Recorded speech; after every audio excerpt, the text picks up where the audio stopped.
Hey, it's John Nemo. Welcome back to another episode of Nemo Radio.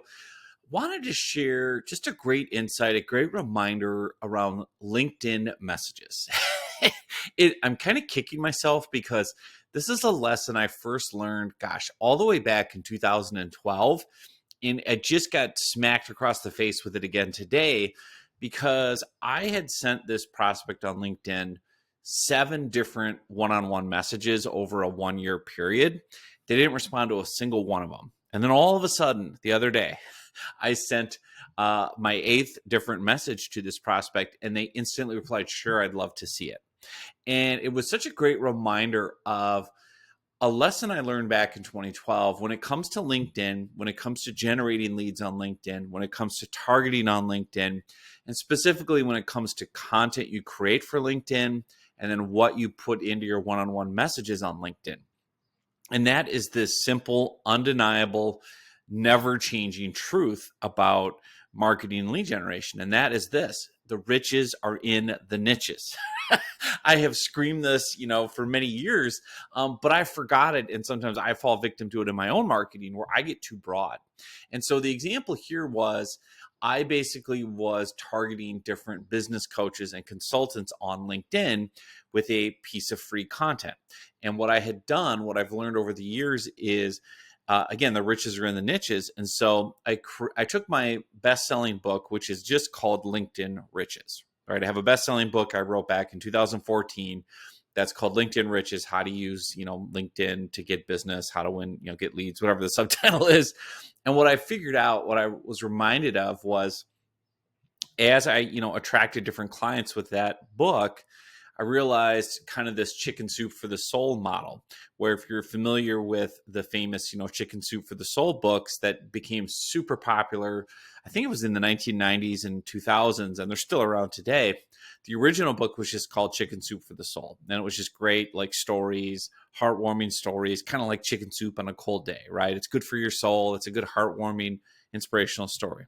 But what they did with that brand or with that book was they niched it. So all of a sudden, it went from chicken soup for the soul to chicken soup for the athlete's soul, chicken soup for the mother's soul, chicken soup for the business professional's soul, chicken soup for the skydiver's soul, or whatever it is. And they hyper niched the same idea, the same product, the same service of heartwarming, inspirational, motivational stories, but they niched it to target audiences, and they put the name of the target audience on the book. Now, this is a lesson I first learned back in 2012 with LinkedIn, and I tell the story in my book, LinkedIn Riches, when I literally, quit my safe 6-figure day job. I had enough money for 30 days. I had one client. I was about 30 grand in debt, which wasn't good. And I had 3 young boys under the age of 10 at home, and my wife wasn't working. She was home taking care of the boys. So I took this crazy entrepreneurial leap.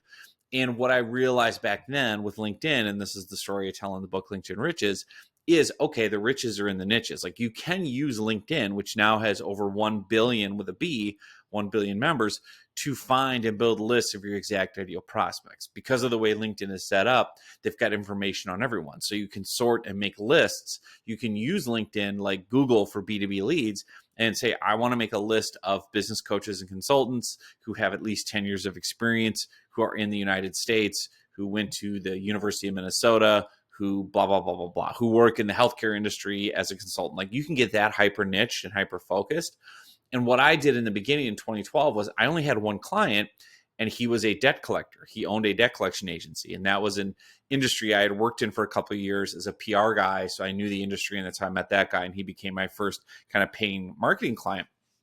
So what I did at the time with my LinkedIn profile and my LinkedIn outreach was I changed my LinkedIn headline from John Nemo, CEO, Nemo Media Group, which was just me in my bedroom with a wobbly folding card table and a laptop. That was Nemo Media Group, very prestigious. I changed my LinkedIn headline to Debt Collection Marketing Services, right? John Nemo, Debt Collection Marketing Services. And so every debt collector I connected with on LinkedIn was like, oh, wow, he's all about me. He's all about debt collectors. He's all about my world. And then the first line of my LinkedIn profile was what I do. I help debt collectors, right? Naming my target audience. I help debt collectors generate leads, reduce complaints, and improve their reputation online by providing industry specific debt collection marketing services. And then when I would reach out to debt collectors on LinkedIn, my one-on-one message would say, hey, I help debt collectors with marketing. Do you have any needs, whatever. And that's how within 90 days of going out on my own on LinkedIn, I generated, this is back in 2012, I generated 135 grand in revenue just in 90 days from debt collectors, just using that simple riches are in the niches approach. And so as I've expanded, and obviously now I have a whole done for you LinkedIn lead gen agency, and we work with clients across all these different niches, debt collectors, business coaches, consultants, franchise consultants, small business owners, IT consultants, any and every niche you can think of, right? Like anyone who does B2B, realtors, commercial real estate, mortgage, anyone who does any sort of B2B product or sale we've worked with, right? People that do high-end technical solutions and research and analytics and data, and I mean everything. So again, when I'm doing my outreach on LinkedIn for myself and marketing Nemo Media Group with my LinkedIn profile, what I noticed with this particular prospect who I sent 7 messages to over 1 year, all of them were broad. They were saying things like, hey, would you like some free tips on how to get leads on LinkedIn? Didn't respond. Hey, would you be interested on tips like LinkedIn lead generation and blah, blah, blah? Didn't respond. Hey, you're looking for any free tips on how to create a client attracting profile on LinkedIn? Didn't respond. Again, this is one business coach and consultant, and this is over a year, right? So I'm not spamming them like every single day, but I'm trying, a couple times a month, not even that much, just once a month. Hey, would you be interested in a new case study on blah, blah, blah? Nope. All of a sudden, and again, it keeps going, and all of a sudden they say, hey, name of consultant, can I send you a free digital copy of my new ebook, LinkedIn Lead Generation for Business Coaches and Consultants? And within a few minutes, they reply, sure. So and by the way, they're not mad at me. They didn't say, quit sending me messages. I just hadn't sent the right offer, quote unquote. Right. What I realized was this person is a business coach and consultant. So when I offer them a free piece of content that literally says, hey, would you like a free copy of a book that literally says LinkedIn lead generation for business consultants and coaches, just like you, they're like, yeah, sure, because that's me. That's my world. That's all I care about. And this goes back to how I built my whole business off the book Dale Carnegie wrote called How to Win Friends and Influence People. And he wrote it in 1936, but it's still as relevant as ever today because human beings have not changed. My favorite quote from that book that I cite all the time is, your ideal prospect, your ideal customer does not care about you. They do not care about you. They only care about themselves, morning, noon, and after supper.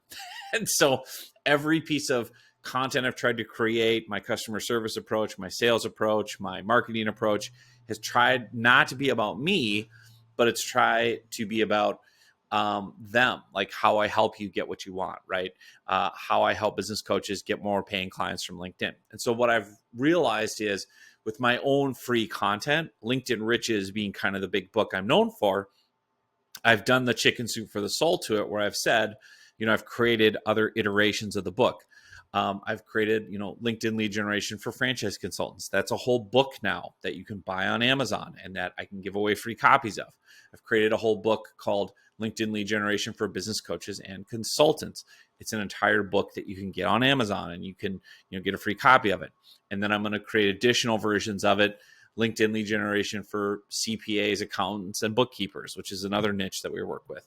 Create another one that says LinkedIn lead generation for small business owners, right? And try to cover some of the different small businesses we work with.